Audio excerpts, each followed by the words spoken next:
It's my pleasure, and please join me in welcoming Mr. Bung Ly. Xin kính mời quý vị chúng ta cùng chào đón Thiếu tá Lý Bửng.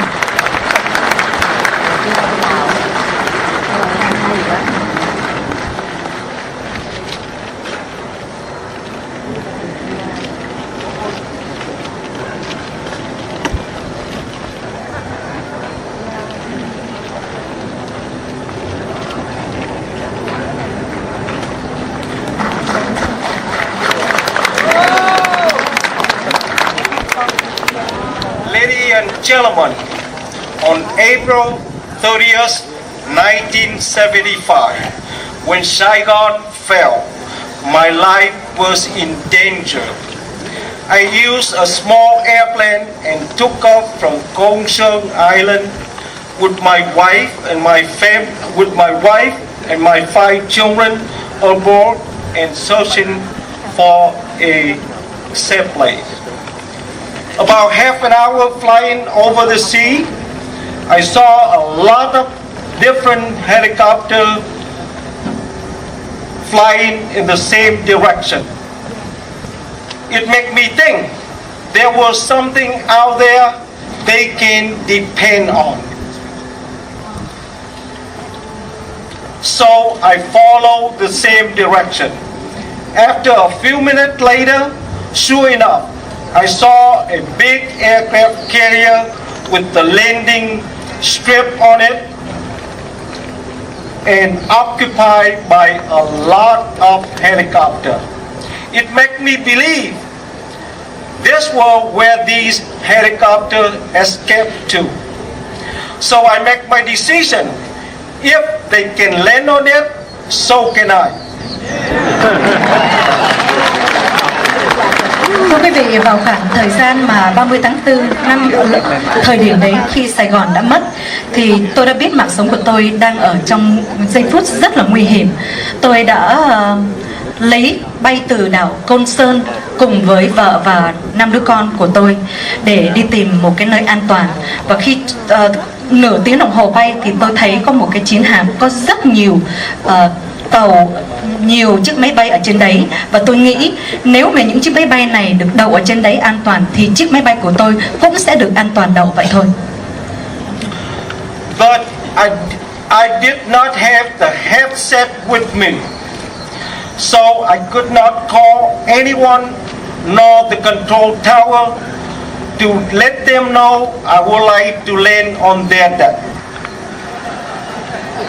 So turning my landing light, rocked my wing to ask for landing because I didn't have a radio. Trong cái thời Received was the red light from the tower, which means I could not land, so I keep circle around the ship. During that time, they sent a special rescue helicopter to follow me, ready to rescue me in case I ditch into the water.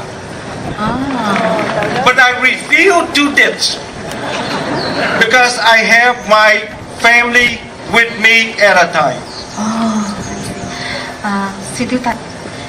And then I still kept circling around and tried to drop note to the deck and telling them I have my wife and my 5 children aboard, and to ask them to let me land on their runway. Và First 3 notes bounced off the deck to the water. The 4th one stayed on the deck, and I saw someone run into it and ran back inside. A few minutes later, I saw them start clearing the deck, and I believe they may let me land. I circled around one more time, and I saw they give me a green light. Và The critical moment. bây giờ là những cái giây phút rất là nguy kịch đây. I never land on the aircraft carrier. but I don't have any other choice. But I thought I could do it, and I did it.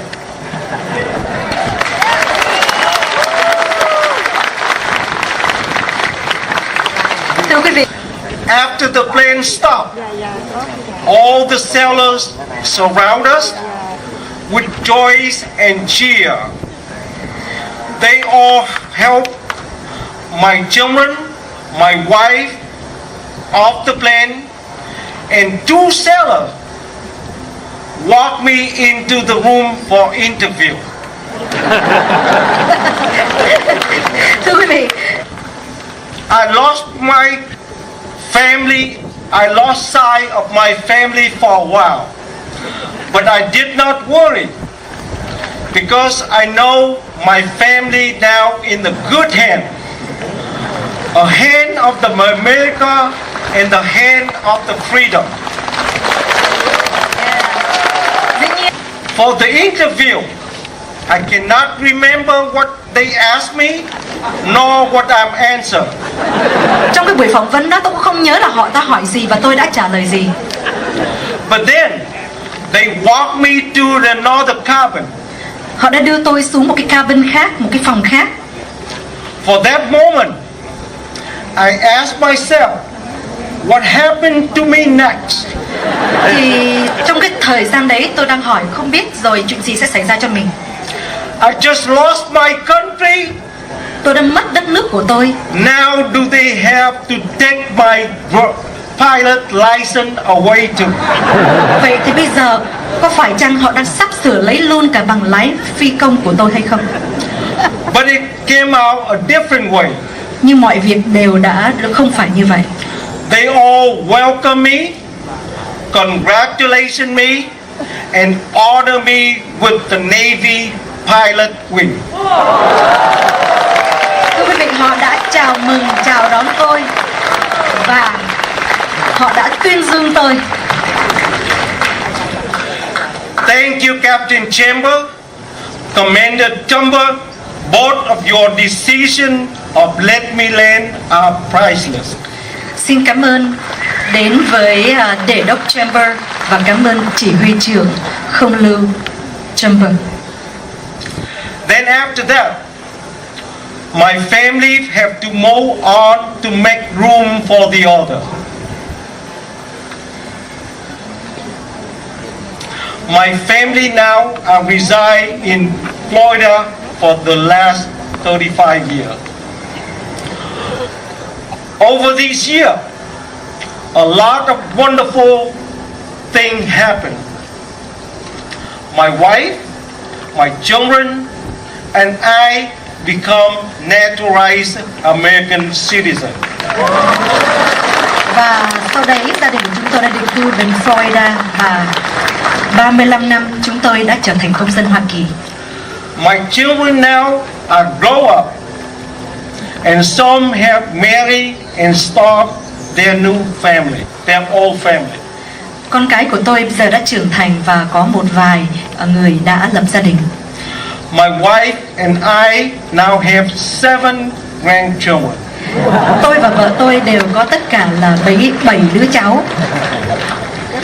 All of this were possible because we were saved by the USS Midway on April 30th, 1975.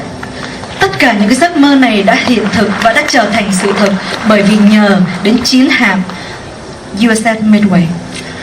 Thank you for your time, Cảm ơn thì giờ của quý vị for your listening. đã nghe câu chuyện của tôi. Thank you, retired Admiral McLaughlin, for having me here today.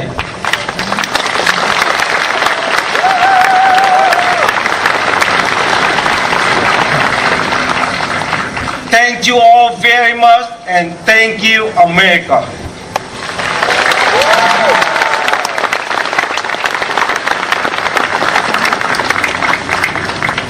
Một lần nữa chúng tôi rất là cảm ơn những cái lời chia sẻ của cựu thiếu tá Lý Bửng.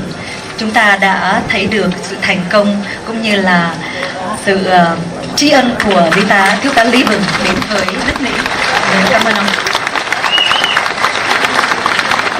nào đã được hàng không mẫu hạm USS Midway cứu thì xin quý vị đứng dậy để cho. Over to Trina for the entertainment portion. I hope our friends, our partners who worked so long alongside us to make today possible will forgive me if I don't try to name them all. There indeed are too many to name, but I hope they all know they have the forever gratitude and heartfelt appreciation of the USS Midway. And finally, for the news media after the entertainment, Commander Jumper and Captain Chambers has agreed to answer a few questions up here near the stage, and I'm sure they'll also be willing to stick around for a little while to meet some of you personally, so it's an opportunity perhaps for you to say some very special and personal thank yous. On behalf of the USS Midway Museum, thank you all for coming. Enjoy the rest of the afternoon, and I'll turn it over to Trina. Một lần nữa đại diện cho Bảo tàng Việt